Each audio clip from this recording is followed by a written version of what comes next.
참 감사한 것뿐인 것 같습니다. 어제는 우리 선교팀장님을 중심으로 함께 발론티어들이 그리고 온 교회 공동체가 하나가 되어서 우리 바자회를 아름답게 섬긴 것도 참 감사한 일이었습니다. 그리고 오늘 은혜로운 간증도 너무 감사를 드립니다. 우리 간증하신 동현 형제나 우리 혜윤 자매, 아까 말씀드린 대로 뿐만 아니라 우리 7분 모두가 너무 구체적인, 정말 성령께서 이렇게 만지셨구나 생각하는 그런 각양 목양대로 생명의 삶을 통해서 주신 은혜들을 나눠주셨기 때문에 또 다 아시면 좋겠다라는 생각이 한편으로 제겐 욕심으로 있습니다. 시간 관계상 딱 2분밖에 못했거든요. 이번에는 내가 꼭 해야겠다, 자발적으로 간증을 지원해 주셨습니다. 믿거나 말거나. 자발적으로 해도 은혜이고, 강권적으로 해도 은혜이고, 또 양보하는 것도 은혜이죠. 반복해서 말씀드리지만 여러분, 우리 교회에서는 뭐 죽었다가 살아나고 아주 드라마틱한 어떤 간증이 아니라 우리 일상의 삶 가운데 하나님께서 나에게 다가오셔서 어떤 일들을 행하셨는지를 이야기하는 것이 간증입니다. 하나님과의 만남에 대한 감사한 일상을, 그것이 무엇이 됐든지 함께 나눌 수 있는 것이죠. 여러분, 간증은 자화자찬 우리끼리 북치고 장구치고 하는 게 아니라 하나님을 자랑하는 시간입니다. 나는 할 얘기가 없는데 나를 자랑할 수는 없는데, 이런 생각들을 가지고 계시다면 여러분 착각하시는 거고요. 내 삶에 하나님은 어떻게 일하고 계시는지 하나님을 자랑하는 것이 간증이라고 하니 무엇이든지 할 수 있으면 좋겠다. 여러분, 평소에는 여러분들의 삶의 자리에서 또 정원에서 하나님과 동행한 이야기들을 마음껏 나누실 수 있으면 좋겠고요. 교회에서는 또 시행하는 교육들을 마치거나 세례를 받을 때 특별하게 이렇게 나와서 일부러 간증을 하게 합니다. 여러분, 간증이 이제 요즘 시대에는요, 정말 교회가 건강하고 살아있는지를 판단하는 척도 중에 하나가 얼마만큼 많은 간증이 있는가. 우리가 간증하라면 간증은 나랑 상관이 없어요. 간증하라면 지금 요즘 내가 하나님과 관계들이 온전치 않으면 아주 예전에 있었던 하나님 만져주신 이야기들을 소환해가지고 하거든요. 그게 아니라 바로 지난 한 주간 동안, 아니 어제 나에게 허락하셨던 하나님과의 관계 안에서 주신 은혜들을 나누는 것이 진짜 참된 간증이 아니겠는가라는 생각을 합니다. 왜? 하나님은 계속해서 우리를 기다리고 계시거든요. 우리와 함께 하시려고. 그런 삶의 조각들을 하나님께 주신 은혜로 함께 나누는 일들이 우리 교회 공동체 가운데 너무나 많이 있었으면 좋겠습니다. 여러분, 2분의 간증에 은혜가 되셨죠? 여기까지 하고 설교를 안 해도 될 것 같은데, 그래도 우리 공동체에게 주시는, 오늘 주신 말씀을 통해서 하나님의 음성이 우리 가운데 또 주어진 부분이 있으니 간단하게 말씀을 좀 드리려고 합니다. 여러분, 요셉은 성경의 모든 인물들 가운데 예수님을 생각하게 하는 그런 인물입니다. 형제들이 질투를 많이 받았죠. 그래서 고난의 세월을 많이 지냈습니다. 본인의 의지와 상관없이 고난의 고난을 겪었습니다. 그리고 30세 되었을 때 이집트의 총리가 되었습니다. 그래서 그때부터 이 요셉을 모르는 사람이 없을 정도로 세상이 그를 아는 공식적인 공생애가 그에게도 시작되었다는 것입니다. 예수님이 생각나시죠? 예수님은 직계 동생들한테도 이렇게 미움을 당하기도 했지만, 실질적으로는 형제여 자매였던 유대인들의 질투와 의심 가운데 십자가를 지시기까지 고초를 당하셨습니다. 그리고 30세에 세례를 받으시면서 공생애를 시작하신 것이 아마 자연스럽게 떠오르시지 않을까 생각을 합니다. 근데 여러분, 무엇보다도 평행이론이라고 할 수 있는, 평행이론을 이루는 것은 모든 고난을 그 가운데 하나님께서는 알고 계셨고, 그 고난을 통해서 생명과 구원의 역사를 이루셨다고 하는 것입니다. 이것이 평행으로 간다는 겁니다. 고난이 오는데 고난으로 끝나지 않고 그 고난을 통해서 생명을 이루고 구원의 역사들이 이루어진다는 것입니다. 여러분, 요셉의 고난은 그냥 형제들이 악한 그런 결과로 당한 것처럼 보이고 그것으로 비극으로 끝날 수밖에 없을 것 같지만, 그렇게 비극으로 끝나지 않았습니다. 그 고난을 통해서 하나님께서 계획하신 대로 요셉을 이집트로 먼저 보냈습니다. 보디발의 장군의 집에서 노예 생활을 할 수밖에 없었죠. 그가 열심을 다하고 최선을 다했기 때문에 인정을 받았지만 이 보디발의 아내의 유혹에 넘어가지 않았습니다. 아주 억울하게 옥에 갇히게 된 것입니다. 그러면서 왕의 신하를 만나게 된 것이죠. 결국 철창신세이던 그가 왕의 꿈을 풀어주는 그런 계기가 오게 되면서 왕이 보기에 하나님의 감동된 사람이다라는 인정을 받고 총리가 되게 된 것입니다. 총리의 자리에서 비로소 이제 내가 억울했던 모든 삶을 풀어내고 자신이 편안하게 사랑을 받고 인정을 받고 평안하게 영원토록 살았다? 그렇게 끝나지 않습니다. 주님께서 그를 높이신 그 자리에서 하나님께서 부르신 그 뜻대로 풍년 동안에는 곡식을 잘 저장해서 흉년에 세상을 구원하는 일에 쓰임을 받게 되죠. 그리고 비로소 오늘 말씀에서 우리가 볼 수 있는 것처럼 그의 형들이 하나님이 그 어린 시절, 요셉 어린 시절에 주셨던 꿈, 그죠? 기억하시죠? 볕단들이 요셉을 향하여 고개를 숙이고 하늘의 해와 달과 11별들이 절을 했다라는 그 꿈대로 그의 앞에 절하면서 도움을 청하게 된 그 상황에서 오늘 말씀처럼 요셉은 고백하게 되는 것입니다. 창세기 45장 5절과 7절에 있는 말씀을 우리가 같이 쉬운 성경 세 번역으로 함께 확인해 보도록 하겠습니다. 함께 읽습니다. 시작. 그러나 이제는 걱정하지 마십시오. 자책하지도 마십시오. 형님들이 나를 이곳에 팔아 넘기게 하였다마는 그것은 하나님이 형님들보다 앞서서 나를 여기에 보내셔서 우리의 목숨을 살려주시려고 그렇게 하신 것입니다. 하나님이 나를 형님들보다 앞서서 보내신 것은 하나님이 크나큰 구원을 베푸셔서 형님들의 목숨을 지켜주시려는 것이고 또 형님들의 자손을 이 세상에 살아남게 하시려는 것입니다. 놀라운 고백이 아닐 수 없습니다. 형들은 자신들의 연약함, 자신들의 죄로 인해서 요셉을 이집트로 팔아 넘겼고 요셉은 불행하게도 이집트에 온 것입니다. 하지만 사실은 하나님께서 앞서 그를 보내셔서 이스라엘 그 가족뿐만 아니라 그 땅과 주변에 있는 사람들을 구원하시려고 하는 하나님의 계획이 있었다는 것을 요셉은 이 상황에서 비로소 깨닫게 됐고 고백하고 있는 것입니다. 여러분, 이 요셉처럼 우리는 살면서 우리가 경험하는 그 일들의 이유들을 우리는 모르고 지나갈 때가 있고요. 그리고 부분적으로는 그래서 그렇구나 알게 될 때가 있고 어느 정도 시간이 지나는 시점에서 우리가 모두 알게 될 때가 있습니다. 여러분, 요셉은 처음부터 모든 걸 다 알지 못했을 겁니다. 성경은 그 고난의 과정 가운데 요셉이 어떤 감정이었는지 우리 가운데 이야기해 주지 않아요. 하지만 우리가 잘 아는 영화 이집트 왕자 2, 요셉에 대한 이야기죠. 그 내용을 보게 되면 요셉의 마음이 이랬겠구나라고 생각할 수 있는 그런 내용이 있습니다. 바로 영화 이집트 왕자 2의 주제곡으로 아주 우리가 알고 있기도 하고 유명한 You know better than I, 그죠? 내 길 더 잘 아시니라는 찬양 우리가 부르게 되는데 요셉이 총리가 되기 전까지 감옥에 있을 때 그가 고백했던 테마를 가지고 있는 그런 곡입니다. 우리말로 번역된 것이 너무 의역이 많아가지고요, 좀 직역하다시피 해가지고 좀 했는데 여러분 영어를 보시고요, 저는 한국말만 읽어드릴게요. 한번 확인해 보시면 요셉의 마음이 이랬었겠구나라고 생각을 한번 해보시면 좋겠습니다. 제가 읽어드리겠습니다. 제가 옳은 길을 간다고 생각했어요. 제가 답을 안다고 생각했죠. 확실한 길을 선택했다고 생각했어요. 하지만 그 길이 저를 여기 감옥으로 이끌었죠. 저는 하나님께 어떻게 저를 도우실 건지 따졌어요. 이제 비로소 제가 포기하게 되었을 때 진실이 보이네요. 당신이 저보다 저를 더 잘 아십니다. 그 길을 아십니다. 이유를 알기 위해 나아갑니다.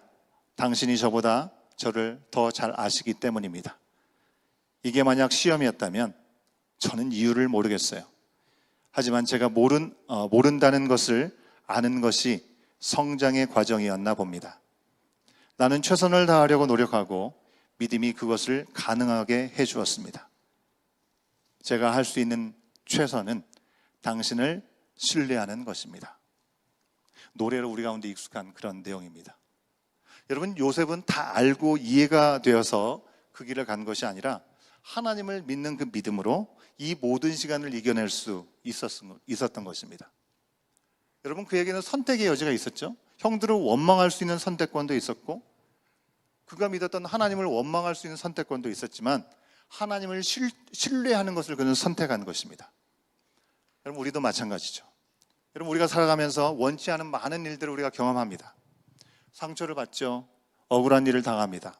때로는 외롭고 고통스러운 시간들이 우리 가운데 얼마든지 있을 수 있습니다.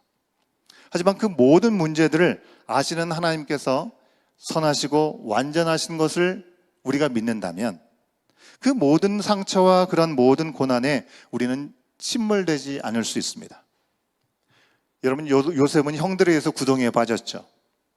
그가 거룩함을 지키려다가 이 자기 주인의 아내의 유혹을 뿌리쳤잖아요. 거룩함을 지킨 거죠. 그러다가 억울하게 던져졌습니다. 어디에? 감옥에. 그러나 구덩이에 빠졌을 때도, 감옥에 던져졌을 때도 주저하지 않았습니다. 그 모든 시간 가운데 여전히 하나님과 동행하였고, 결국 하나님의 뜻대로 자기만 구원받는 것이 아니라 바로 가족과 이웃까지 구하는 사람으로 쓰임받게 됨을 우리가 보게 되는 것이죠. 하나님의 약속이 성취되는 복에 너무나 중요한 통로가 된 사람이 요셉이었습니다. 아브라함에게 약속하셨잖아요. 그죠? 복의 근원이 될 거라고, 자손을 주시고 그 민족을 주실 거라고 약속하셨습니다. 그 약속이 이제 진짜 이루어질 수 있는 출발점이 요셉을 보내는 것을 통해서 이루어지게 된 것입니다. 가족이 민족이 되는 놀라운 성장이 요셉을 통해서 시작되게 되었습니다. 여러분, 하나님은 뜻하신 일을 계획하고 약속하여 알려주십니다. 그런 후에 이렇게 요셉을 먼저 보내셔서 길을 만들어 가셨습니다. 그 과정에서 처음부터 완성형이 아니었던 요셉이었기 때문에 너무나 힘들었습니다. 이제 자기의 죽음과 절망의 구덩이에 던져 넣었던 형들을 그냥 원수를 갚아주는 것이 아니라 용서해 줍니다. 그뿐만 아니라 그들에게 하나님의 구원의 역사를 그들에게 이해하게 주기까지 합니다. 오늘 우리가 간증한 것처럼 요셉은 형들 앞에서 간증하고 있는 것입니다. 사랑하는 여러분, 요셉처럼 상처받고 너무 아프고 고통스럽고 정말 드러내고 싶지 않은 그런 삶의 어두운 부분들, 정말 바닥을 치는 것 같은 고통스러운 기억들이 여러분 가운데도 있으시죠? 지금 그 한복판에 계시다고 생각하시는 분이 계실까요? 그런 시간이 있었죠. 한참 지난 것 같지만 또 잊고 지나가다가 툭툭 치고 올라와서 나를 괴롭히는 트라우마가 돼버린 경우들도 있습니다. 또 마주치고 싶지 않은 그런 얼굴들도 혹시 여러분 가운데 있지는 않으십니까? 이 죄악된 세상에서 살아가는 우리가 서로 상처를 주고 상처를 받고 그렇게 살아갑니다. 그 과정에서 우리를 짓누르는 그 어둠의 그림자는 늘 우리 가운데 드리워집니다. 어떤 분들은 제가 이렇게 말씀드리면 말하실지는 모르겠어요. 저는 상처를 받아본 적이 없어요. 와, 진짜로 그런 분이 계실까요? 그렇다면 정말 축하를 드립니다. 저는 뒤끝이 없기 때문에요, 상처받지 않아요. 네, 여러분, 그런 분들한테 여쭤보고 싶어요. 자기 자신이나 그 없다는 뒤끝을 한번 잘 돌아봐야 됩니다. 나는 못 본 그 뒤끝을 누군가는 그것 때문에 눈물을 흘리고 있는 이들이 있을 수 있잖아요. 물론 여기엔 저도 포함이 되는 것이죠. 우리가 서로만 바라보고 서로가 준 상처와 오해와 실수와 허물들, 거기에 초점을 두고 살면 우리는요, 그냥 이 요셉이 구덩이에 빠져든 것처럼, 감옥살이 했던 것처럼 거기서 헤어나올 길이 없습니다. 하나님이 우리를 먼저 택하여 주시고 보내고 부르셔서 구원의 역사를 이루시려고 때로는 시험을, 때로는 연단을 허용하시는 것입니다. 하나님께서 모르시는 일들이 우리 가운데 일어난 일이 없습니다. 그 가운데서 함께 하심으로 하나님만을 의지할 수 있는 시간을 주시는 것이죠. 그 소중한 시간, 우리는 하나님 없는 지역으로 만들어서는 안 된다고 하는 것입니다. 힘들죠. 하지만 하나님께서 함께 하심을 믿고 우리가 나간다면 거기가 천국이 될 줄로 믿습니다. 하나님 나라가 될 수 있습니다. 하지만 그 어려움 가운데 하나님은 믿을 수 없어, 하나님은 이제 아웃이야, 하나님을 배제한 채로 주변만 돌아보면서 신음하고 자책하고 원망하고 낙심하고 남의 탓하고 환경 탓하고 살면 거기는 지옥인 것입니다. 여러분, 우리가 요셉을 통해서 하나님 우리 가운데 분명히 말씀하십니다. 하나님이 하신 일에 초점을 두고 그 구원의 역사를 이루어가기까지 나를 부르시고 연단하시고 다듬어 주신 그 하나님께 우리가 감사하다 보면 끌어안지 못할 상황은 없어지는 것입니다. 생명의 삶을 하는 동안에 다 좋아서 이렇게 간증했겠습니까? 그 과정 가운데 어려운 부분들이 왜 없었겠습니까? 여러분들 하신 분들도 잘 아시죠? 어떤 분은 생명의 삶 배우자가 먼저 앞에 했는데 요약 숙제를 열심히 하는 그 배우 자기를 이 여유 있는 모습으로 비웃으면서 막 이렇게 얘기해가지고 너무나 이 시험이 들었다라고 얘기까지 하시더라고요. 여러분, 어쨌든 어려운 시간들이 그냥 지나서 끝나서 좋은 것입니까? 아니죠. 분명히 어려움이 있지만 그 어려움 가운데 하나님을 만나고 하나님의 은혜를 경험한 것을 너무 중요하게 경험했기 때문에 감사하고 좋다고 얘기할 수 있는 것입니다. 완벽하고 아무 문제도 없었기 때문이 아니라는 것입니다. 여러분, 바자회 어제 너무 잘 끝났습니다. 준비 과정 가운데 매 순간 좋았을 수 없습니다. 그죠? 힘들고 어려운 시간이 있었습니다. 많은 사람들이 함께 하는 만큼 여러분, 일도 해야 되죠. 살림도 해야 되죠. 준비하려 너무나 피곤하고 지치고 내가 왜 이거 한다고 했을까? 후회한 순간들이 분명히 있으셨을 것입니다. 그럼에도 불구하고 우리가 이 일을 통해서 주님께서 보내신 그 귀한 일들의 선교에 동참할 수 있게 하시고, 주님을 모르는 사람들이 교회로 찾아와 가지고 또 하늘잔치를 경험하고 기쁨을 누리고 우리 교회 공동체는 하나가 되는 그런 기적들을 보게 하시는 것을 느끼면서 우리가 다 좋았다고 하는 것이죠. 단순히 뭐가 좋아서가 아니라 하나님께서 이렇게 우리 가운데 이렇게 일을 하시는구나. 여러분, 하나님은 요셉과 같이 우리도 먼저 택하시고 부르시고 연단하시고 사용하여 주십니다. 이를 위해서 먼저 세상에서 우리를 부르신 것이죠. 그리고 우리를 보내십니다. 당신이 예비하신 구원의 역사를 이뤄갈 수 있는 여러분의 삶의 자리로 여러분을 보내시는 것입니다. 그러니 여러분, 부담과 고난 가운데 있을지라도 나를 택하시고 나를 부르신 그 하나님께 첫 번째 따라하십시오. 감사합시다. 불평불만할 일이 너무 많아요. 하지만 먼저 그분께 감사하는 것입니다. 아무리 답답하고 막막해도 주님께서 나를 택하여 주신 그 은혜, 뿐만 아니라 우리를 도우시기 위해서 우리 가운데 임하신 성령께서 함께 하심을 우리가 믿으면서 주저앉지 않고 낙심하지 않고 하나님의 놀라운 은혜를 흘려보낼 수 있는 삶의 자리, 빛이 되어주고 생명과 구원의 복음이 증거되는 우리의 삶이 될 수 있기를 간절히 소원합니다. 2000년 전에 임하셨던 성령 하나님, 지금 오늘도 우리 가운데 함께 하신 줄 믿습니다. 그 하나님께서 우리를 도우시기 원하시고 우리를 위로하시고 여러분을 통해서 넉넉히 이겨나갈 수 있는 그 길로 인도해 주실 줄 믿습니다. 우리 찬양팀은 나오시면 좋겠습니다. 여러분, 우리 가운데는 어떠한 하나님께서 나와 함께 하신 흔적들을 가지고 계십니까? 지금 오늘 나는 하나님 앞에 어떤 놀라운 이야기의 이야기거리, 간증을 갖고 있습니까? 여러분에게 오늘 두 가지의 적용 질문을 드립니다. 상처와 아픔 속에서도 하나님께서 선하게 일하신 것을 믿기 어려웠던 순간이 여러분에게는 언제였습니까? 그때 하나님은 나를 어떻게 붙들어 주셨는지를 한번 생각해 보십시오. 요셉이 형제들을 끌어안고 화해했던 것처럼 오늘 말씀에서 내가 먼저 다가가서 사랑과 화해를 선택해야 될 사람이 과연 나에게 어떤 사람일까요? 이 질문을 갖고 주님, 나를 부르심에 감사합니다. 또한 나를 보내시기 원하실 때 그 자리에 주저하지 않고 갈 수 있는 나의 삶이 될 수 있도록 결단하는 이 시간 되게 하여 주시옵소서.